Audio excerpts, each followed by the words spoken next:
জীবনে কত হাদিসই পড়লাম, কিন্তু এই হাদিসটা পড়ে হাদিসের প্রেমে পড়ে গেছি। হাদিসটা হচ্ছে, আপনি যখন নিজের ঘরে নীরবে কান্না করেন, আল্লাহ তখন ফেরেশতাদের উদ্দেশ্য করে বলেন, কোন জিনিস আমার এই বান্দার চোখে পানি আনলো? ফেরেশতাগণ বলেন, আপনার বান্দা সুখে নেই, আপনার বান্দা অনেক দিন হাসেনি। এই বলে ফেরেশতাগণ কান্না করতে থাকেন এবং আল্লাহকে বলেন, হে আমার রব, আপনি জানেন আপনার এই বান্দার হৃদয়ে কি রয়েছে, অতএব আপনি তার জন্য সবকিছু সহজ করে দিন।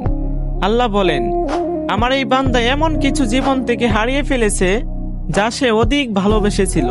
অতএব আল্লাহ বলেন, আমি শপথ করছি, আমার বান্দা যা তার জীবন থেকে হারিয়েছে এর চেয়ে উত্তম জিনিস তাকে এনে দিব, যা দেখে দুনিয়া ও আখিরাতে সবাই আশ্চর্য হয়ে যাবে। সুবহানাল্লাহ। Que tem medo, sangue bom.